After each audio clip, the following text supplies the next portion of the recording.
എന്റെ പ്രിയപ്പെട്ട ജനങ്ങളുടെ മുമ്പിൽ നിരത്തി വെച്ചുകൊണ്ട് ഞാനിതാ വിരമിക്കുന്നു. പ്രിയങ്കരനായ മുത്തങ്ങാക്കുഴി നിങ്ങളോട് സംസാരിക്കുന്നതായി.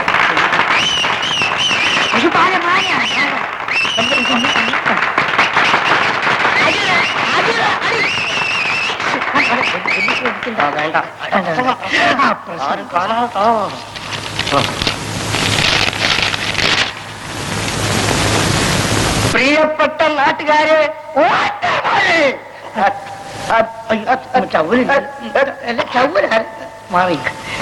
ഞാൻ നമ്മുടെ സ്ഥാനാർത്ഥി ശിവരാമന്റെ പിന്നിലുണ്ടെന്ന് നിങ്ങളെ അറിയിക്കാൻ വേണ്ടി മാത്രമാണ് ഈ യോഗത്തിൽ പങ്കെടുക്കുന്നത്. കേവലം ചാട്ടിയും തവിയുമായി വോട്ടിന് വേണ്ടി പിച്ചെടുക്കുന്ന എന്റെ ശത്രു മീനാക്ഷിയെ നമ്മളെല്ലാവരും കൂടി തോൽപ്പിക്കണം.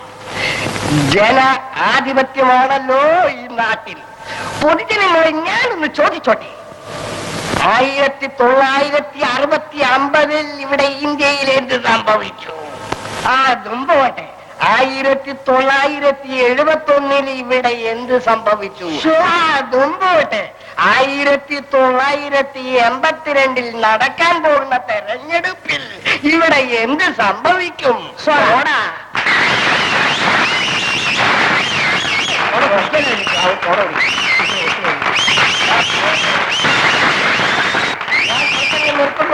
അതുകൊണ്ട് നിങ്ങളുടെ ഓരോ വോട്ടും, വിലയേറിയ ഓരോ വോട്ടും നമ്മളുടെ ചിഹ്നമായ തവളപ്പെട്ടിയിൽ രേഖപ്പെടുത്തണമെന്ന് ഞാൻ കാല് പിടിച്ച് അപേക്ഷിക്കുന്നു.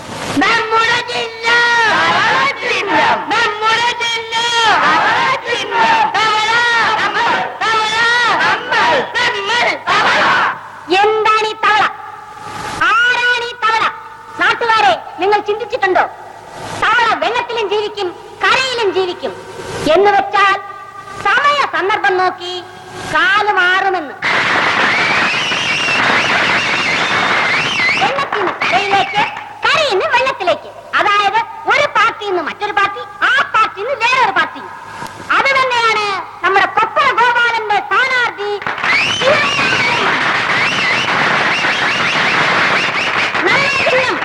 ഈ പാവങ്ങൾ കഞ്ഞു കുടിക്കുന്ന ചട്ടിയും തവിയുമാണ്. ജനമുന്നേറ്റം എന്ന് പറഞ്ഞാൽ പാവങ്ങളുടെ മുന്നേറ്റമാണ്. ഞാനൊരു പാവപ്പെട്ട സ്ത്രീയാണ്. പണം കൊടുത്ത് വോട്ട് വിലയ്ക്ക് വാങ്ങിക്കാൻ എന്റെ കയ്യിൽ പണമില്ല. ഒരു കുടുംബം വളർത്താനുള്ള കഷ്ടപ്പാട് എനിക്കറിയാം. എന്നെപ്പോലെ ആയിരക്കണക്കിന് സഹോദരീ സഹോദരന്മാരുടെ കഷ്ടപ്പാടുകൾ ഒഴിവാക്കാൻ വേണ്ടി അസംബ്ലിയിൽ വഴക്കുണ്ടാക്കാനുള്ള തന്റെ എനിക്കുണ്ട്. വേണ്ടി വന്ന ആരും വയ്ക്കും.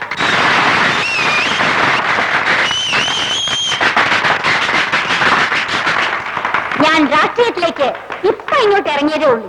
അതുകൊണ്ട് ഇതിലുള്ള തട്ടിപ്പോളെന്ന് എനിക്ക് അറിഞ്ഞൂടാ. എന്നെ ജയിപ്പിക്കണോ തോപ്പിക്കണോ എന്നുള്ളത് നിങ്ങളുടെ കയ്യിലേക്ക് വിട്ടിരിക്കുകയാണ്. ഒന്ന് മാറി. അമ്മയമ്മേ, മുത്തക്കാക്കുഴി ഗോപാലിന്റെ മക്കൾ വന്നിട്ടുണ്ട്. വന്നിട്ടുണ്ടോ? വരണം. നാട്ടുകാരെ, ഞാൻ പറഞ്ഞു നിർത്തിയതേ ഉള്ളൂ. അതിനു മുമ്പ് തന്നെ ഇതാ നമ്മുടെ എതിർ പാർട്ടിയായ മുത്തങ്ങാക്കുഴി ഗോപാലന്റെ മക്കളായ ഡോക്ടർ ശിവദാസനും അനുരാധയും ചട്ടിയും തവിക്കും വേണ്ടി പ്രവർത്തിക്കാൻ ഇതാ രംഗത്തെത്തിയിരിക്കുന്നു. അവരെ ഞാൻ സ്വാഗതം ചെയ്യുന്നു. ഇനി മുത്തങ്ങാക്കുഴി അനുരാധ എന്ത് പറയുന്നു എന്ന് നമുക്കൊന്ന് കേൾക്കാം. വരൂ. നമസ്കാരം. ശ്രീമതി മീനാക്ഷി അമ്മയെ ഈ ഇലക്ഷനിൽ ജയിപ്പിക്കേണ്ടത് നിങ്ങളുടെ മാത്രമല്ല ഞങ്ങളുടെയും ഒരു അത്യാവശ്യ കാര്യമായി സംഭവിച്ചിരിക്കുന്നു. ശ്രീമതി മീനാക്ഷി അമ്മ, ജനമുന്നേറ്റം നമ്മുടെ പാർട്ടി, ചട്ടിയും തവിയും നമ്മുടെ ചിഹ്നം. ഓരോ വോട്ടും ജനമുന്നേറ്റം, ഓരോ വോട്ടും ജനമുന്നേറ്റം. മീനാക്ഷിയമ്മ ജനമുന്നേറ്റം. ഈ വേല എന്നോട് ചെയ്യേണ്ടിരുന്നില്ല കേട്ടോ. എന്താ ശരിയാവട്ടെ? ഞാനിതുപോലെ ഒരുപാട് വേലർക്ക് തെളിഞ്ഞവനാ. താൻ കാര്യം പറ. ഒന്നും മനസ്സിലായില്ലല്ലേ? കാര്യം പറയാ, കാര്യം മനസ്സിലാക്കി വിജയിക്കുന്ന ചോദിച്ചോ? ഗോപാലന്റെ പിന്തുണയിൽ ഞാൻ മത്സരിക്കുന്നെന്ന് പറയാം. എന്നിട്ട് എന്റെ എതിർകക്ഷിയെ സഹായിക്കാൻ മക്കളെ അയച്ചു വിടുക. ഇത് എന്നോട് തന്നെ വേണോ? താൻ അസംബന്ധം പറയരുത്. ഞാൻ പണമിറക്കി നിർത്തിയ തന്റെ എതിർകക്ഷി മീനാക്ഷിയെ സഹായിക്കാൻ ഞാൻ എന്റെ മക്കളെ വിട്ടെന്നു. അതെ, വകച്ചിനെ പറ്റി പഴി പറയരുത്. വക്കീൽ എന്നോട് സംസാരിക്കണ്ട. ഞാൻ സംസാരിക്കും, അതിനുള്ള വകുപ്പുണ്ട്. എടാ ഗോപി, പോടാ അവിടെ. പൗര സ്വാതന്ത്ര്യം അത് നിങ്ങൾ മനസ്സിലാക്കണം. എടാ നിന്നോട് പോകാനാണ് ഞാൻ പറഞ്ഞത്. ഞാൻ പോവില്ല. നേരാണോ ശിവരാമൻ പറഞ്ഞത്? എന്റെ മക്കൾ മീനാക്ഷിയെ സഹായിച്ചെന്നു ഞാൻ എന്റെ 2 കണ്ണുകൊണ്ട് കണ്ടിട്ടാ വരുന്നത്. ദൈവത്തിനാണ് ശിവരാമൻ, ഞാൻ ഇതൊന്നും അറിഞ്ഞുകൊണ്ടല്ല. വരട്ടെ, ഞാൻ എന്റെ മക്കളെ ഒരു പാഠം പഠിപ്പിക്കുന്നുണ്ട്. എടാ കുഞ്ഞുണ്ണി, സാർ, നീ ഇതൊന്നും കേട്ടില്ലേ? കേട്ടു. നിന്നോട് ഞാൻ പറഞ്ഞിട്ടില്ലേ എപ്പോഴും ഒരു കണ്ണ് എന്റെ മക്കളുടെ പുറകെ ഉണ്ടാവണം? ആകെ എനിക്ക് 2 കണ്ണേ ഉള്ളൂ. അത് ഞാൻ എവിടെയെല്ലാം കൊണ്ടുവയ്ക്കും. ഒരു കണ്ണ് ഓട്ട് കമ്പനിയിൽ വേണമെന്ന് പറഞ്ഞു, ഒരു കണ്ണ് വർക്ക്ഷോപ്പിൽ വേണമെന്ന് പറഞ്ഞു, ഒരു കണ്ണ് എസ്റ്റേറ്റിൽ വേണമെന്ന് പറഞ്ഞു, ഒരു കണ്ണ് തിയേറ്ററിൽ വേണമെന്ന് പറഞ്ഞു, ഒരു കണ്ണ് ഇവിടെ വേണമെന്ന് പറഞ്ഞു, ഒരു കണ്ണ് ശ്മശാനത്തിൽ. ഇപ്പൊ തന്നെ പോയി മക്കൾ എവിടെ ഉണ്ടെങ്കിലും പിടിച്ചു കൊണ്ടുവന്ന് വീട്ടിലിട്ട് പൂട്ടി ഇലക്ഷൻ കഴിഞ്ഞിട്ട് തുറന്നു വിട്ടാ മതി. ഓ ഇവിടെ വാ. ആ. ഈ വേഷത്തിലാണോ പോകുന്നത്? ഓ യൂണിഫോം ഇട്ടിട്ട് പോയാ മതിയടാ. അയ്യോ. ആ. ഇവിടെ വാ. പിന്നെ നീ തനിച്ചു പോയാ പിള്ളേര് പേടിക്കൂല. ഒരു വണ്ടി പോലീസിനെ കൊണ്ടുപോകും. ഓ.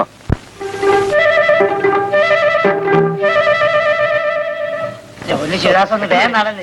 നീ ഈ പെണ്ണുങ്ങളായി കളിച്ച കിടക്കാൻ വയ്യ, പിന്നെ ആർക്ക് എടുക്കാൻ വയ്യ?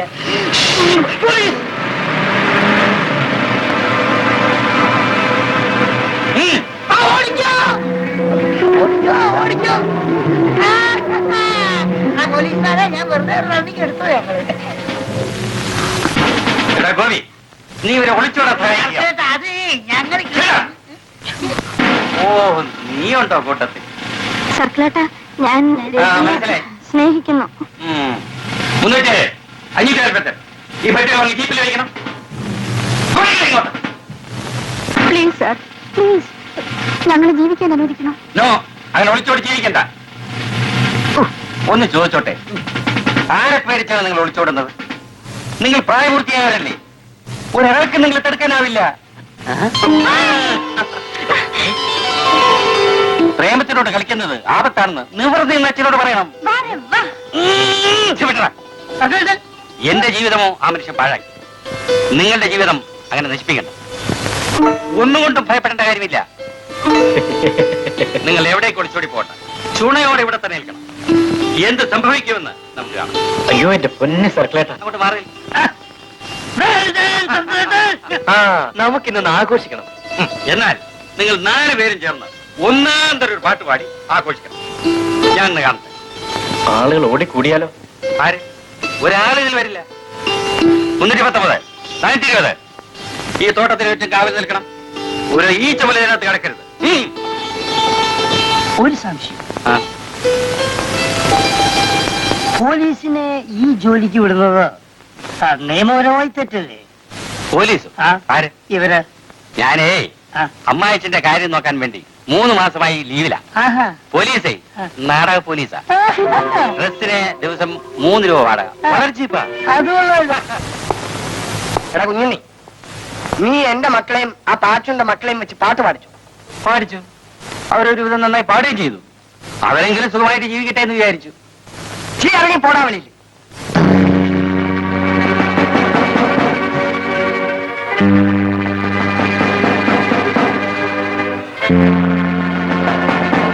ദേ, ഇത് കണ്ടോ?